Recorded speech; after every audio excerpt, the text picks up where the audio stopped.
안녕하세요. 책 골라주는 남자, 줄여서 책골남, 서울신문 문화부의 김기중 기자입니다.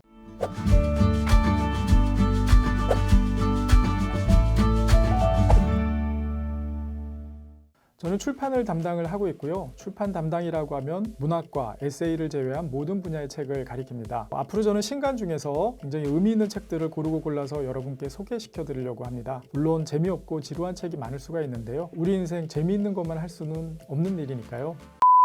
오늘 가져온 책들이 바로 그런 책들입니다. 토마 피케티의 자본과 이데올로기, 그리고 슬라보의 지적의 팬데믹 패닉입니다. 책의 저자 두 명이 모두가 유명한 학자들이고요. 한국에도 방한한 적이 있는 터라서 익숙한 분들이 많으실 건데요. 먼저 토마 피케티의 책, 보다시피 꽤 두껍고요. 책의 띠지에는 이렇게 써 있습니다. 지금까지 내가 쓴 책 중 한 권을 읽어야 한다면 이 책을 읽기 바란다. 피케티에 관해서 아시는 분이라면, 그리고 전작을 읽으셨던 분이라면 책을 읽으면서 이런 내용이었구나 라고 생각을 하실 수가 있을 겁니다. 피케티는 2014년 21세기 자본이라는 책을 냈습니다. 지금도 그렇지만 전 세계적으로 불평등이 큰 화두였고요. 21세기 자본의 핵심은 자본의 수익률이 경제 성장률보다 크기 때문에 불평등이 눈덩이처럼 불어난다는 이른바 R은 G보다 크다, 이 공식입니다. 돈이 돈을 버는 속도, 그러니까 자본 수익률이 사람이 일해서 돈을 버는 속도, 그러니까 경제 성장률보다 빠르기 때문에 자본주의가 발전하면 발전할수록 빈부격차가 심해진다, 이런 이론이고요. 자본주의 때문에 불평등이 심화한다, 이거는 당연한 소리가 아닌가 이렇게 생각을 하실 수도 있는데요. 여기까지 가는 길이 그렇게 쉽지가 않습니다.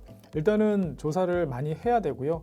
이를 바탕으로 정확한 논증을 거쳐서 굉장히 파괴적인 메시지를 담은 짧은 공식으로 요약한 겁니다. 책이 나오기 3년 전인 2011년에는 우리가 잘 아는 월가 점령 시위, 이른바 1대 99 운동이 일어났었는데요. 21세기 자본은 왜 이렇게 불평등 때문에 전 세계가 난리인가를 잘 설명한 책이라고 할 수 있습니다. R은 G보다 크다, 이 공식 하나로 피케티는 전 세계적으로 유명한 스타 경제학자가 되었습니다. 그리고 2014년에는 우리나라에서 열린 세계 지식 포럼의 기조연설자로 참여를 하기도 했고요. 전국 경제인 연합 같은 곳에서는 피케티를 반박하는 심포지엄을 열기도 했습니다. 이번에 낸 자본과 이데올로기는 자본주의 속성에다가 이데올로기적인 요소까지 합한 책입니다. 지금까지 내가 쓴 책 중에서 한 권을 읽어야 한다면 이 책을 읽기 바란다.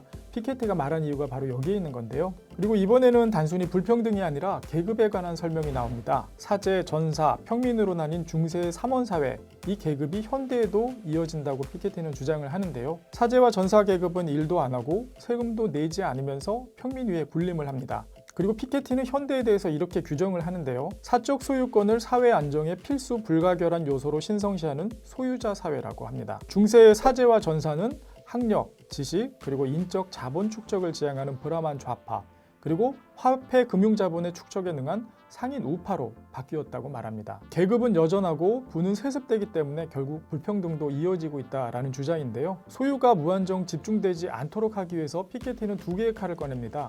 바로 법률제도와 조세제도인데요. 법률제도의 경우에는 소유의 집중을 막기 위해서 기업의 경영권 절반을 노동자들과 함께 공동 관리해야 한다라고 주장을 합니다. 그리고 소유세, 상속세, 소득세, 이거를 누진세 3종 세트라고 하는데요. 이 제도도 재정비해야 한다라고 제안을 하죠. 저자가 계산해 보니까 소유세와 상속세의 합은 국민소득의 한 5% 정도, 그리고 소득세는 국민소득의 45% 정도였습니다. 이 둘을 합하면 정확하게 50%가 나오는데요. 그러니까 전체 국민소득의 50%를 잘라서 저소득층에 흘려서 자본을 순환시키자, 이런 이야기인데 여기서 굉장히 재밌는 주장을 하나 합니다. 25세가 된 청년, 그러니까 사회에 진출하는 사람들에게 공평하게 성인 평균 재산의 한 60%에 해당하는 금액을 자본금으로 주자, 이렇게 주장을 하는데요. 이 60%가 얼마냐면은 유럽의 선진국을 기준으로 1인당 12만 유로 정도입니다. 우리나라 금액으로 환산을 하면은 한 1억 6,200만 원 정도가 되고요. 몇 가지 의문이 드실 거예요. 청년 전부에게 이걸 주자고? 아니, 이미 부자인 청년에게도 이걸 주자는 건가? 그리고 그렇게 하면 이거 나라 큰일 나는 거 아닌가, 이렇게 생각하실 수도 있을 겁니다. 피케티는 각종 그래프를 들어서 이게 불가능하지 않다라고 설명을 합니다. 통계를 내보니까 피케티는 불평등이 감소해도 국가는 번영하더라. 예를 들어서 20세기 초반에 미국과 영국 같은 경우에는 누진 소득세를 90%까지 적용을 했는데도 고도 성장을 했다, 이렇게 이야기를 합니다. 그리고 이렇게 말하기도 하죠. 나눠줄 수 있는데 국가가 노력이 부족했다. 그리고 이거를 방해하는 세력의 공작이 워낙 거셌다. 이렇게 이야기를 합니다. 그리고 그런 저항을 막기 위해서는 국민이 모두 참여하는 이른바 이제 참여 사회주의라고 하는데요. 이걸 대안으로 내놓습니다. 다소 엉뚱하기는 한데 솔깃한 부분도 있으실 거예요. 그리고 저는 책을 읽으면서 한국의 상황이 떠올랐습니다. 예를 들어서 종부세나 보유세 그리고 이제 증세 논란이 나올 때마다 오히려 없는 자들보다 가진 자들이 더 불만을 표출하는 그런 상황이죠. 그것 때문에 우리나라의 증세 정책은 항상 후퇴를 하고 불평등이 심화하는 게 아닐까 이렇게 생각을 해봤습니다. 두꺼운 책이지만 그 현대사회의 계급, 브라만 좌파와 상인 우파에 대해서 설명하는 2부 하고요. 결론부에 해당하는 4부 정도는 읽어보시길 바라고요. 이거를 요약한 요약본 같은 게 있어요. 그걸 한번 내려받아서 읽어보시는 것도 좋을 것 같습니다. 네, 다음 책은 철학자 슬라브의 지적 류블라나데 교수가 쓴 팬데믹 패닉입니다. 슬라브의 지적은 라캉, 마르크스, 헤겔을 접목한 철학을 내세웁니다. 동유럽의 기적이라는 별명을 붙여서 부르기도 하고요. 그리고 좌파인데 온건 좌파를 공격하는 급진 좌파로도 잘 알려져 있습니다. 책은 11개의 짧은 글 그리고 한국 독자들을 위한 3개의 짧은 글 모두 14개의 글로 돼 있는데요. 모두 다 코로나19 사태 이후에 쓴 글들입니다. 이 글들을 한마디로 요약하자면 굉장히 간단한데 진보라고 주장하는 애들은 다 틀렸고 내가 맞다 뭐 이런 내용입니다. 논란이 시작된 건 한 2월쯤인데요. 코로나가 막 확산하기 시작을 하니까 지적이 이런 이야기를 합니다. 지금 같은 비상 상황에서는 국가가 강력하게 통제를 좀 해야 한다. 이런 필요가 있다라고 했더니 진보학자들이 공격을 하죠. 국가가 개인의 자유를 억압해도 된다는 이야기냐 이렇게 얘기를 하고요. 지적이 너무 비이성적이다 이렇게 비판을 합니다. 그런데 코로나19 확산이 예상보다 거세니까 전세가 역전이 됐어요. 그래서 지적은 책에서 이런 사람들을 다시 비웃습니다. 봐라, 내가 뭐라 그랬냐? 내 말이 맞지 않느냐? 뭐 이렇게요. 그리고 책은 여기서 한 발 더 나아가는데요. 강력한 국가에다가 공산주의 카드를 꺼냅니다. 위기 상황에서는 좀 더 과감하게 공산주의를 좀 도입을 한번 해보자 이런 주장을 담는데요.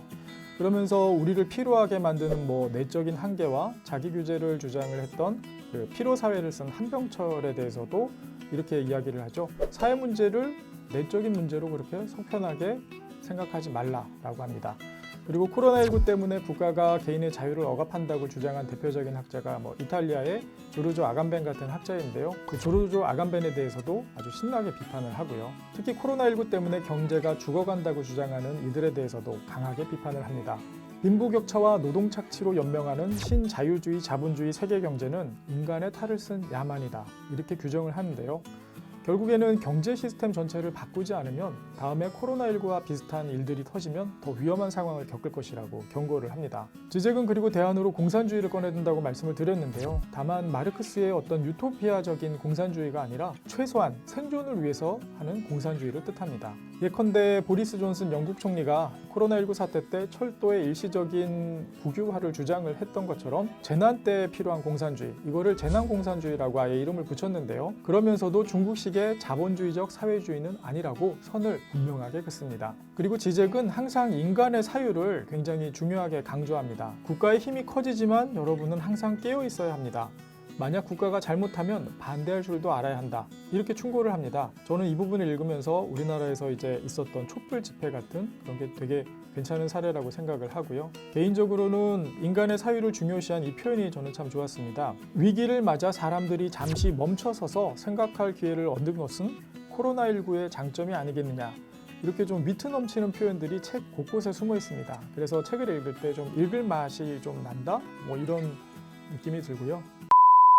결국 이 두 권의 책은 코로나19처럼 위기의 시대에 국가가 어떤 역할을 해야 하는지 그 역할을 강조하는 책이라고 할 수가 있습니다. 코로나19 때문에 사회 전반에 위기가 오면서 오히려 취약계층들은 더 위기를 겪거든요. 그러면 국가가 나서서 부자들에게 세금도 좀 더 많이 걷고 방역이라든가 저소득층을 위한 복지를 위해서 써야 한다 이런 주장들을 담고 있습니다. 이 두 권의 책은 우리 사회에 바로 적용할 수 있는 책들은 아니에요. 그건 굉장히 불가능하고요. 바로 써먹을 수는 없지만 우리 사회를 좋은 쪽으로 한 발 더 나아가게 할 수 있는 어떤 아이디어 이런 것들을 제공해 준다라고 생각을 하는데요. 특히 이 책은 굉장히 머리가 아프고 이 책은 조금 덜 아픈 편인데요. 이 두 권의 책은 머리가 좀 아프더라도 시간이 나실 때 한번 읽어보면 좋겠습니다. 제 이야기는 여기까지고요. 저는 다음에도 의미 있는 책 그리고 이왕이면 좀 덜 지루한 책을 골라들고 여러분을 찾아뵙겠습니다. 지금까지 책골람 김기중이었습니다. 그럼 여러분 다음 시간까지 안녕! 감사합니다.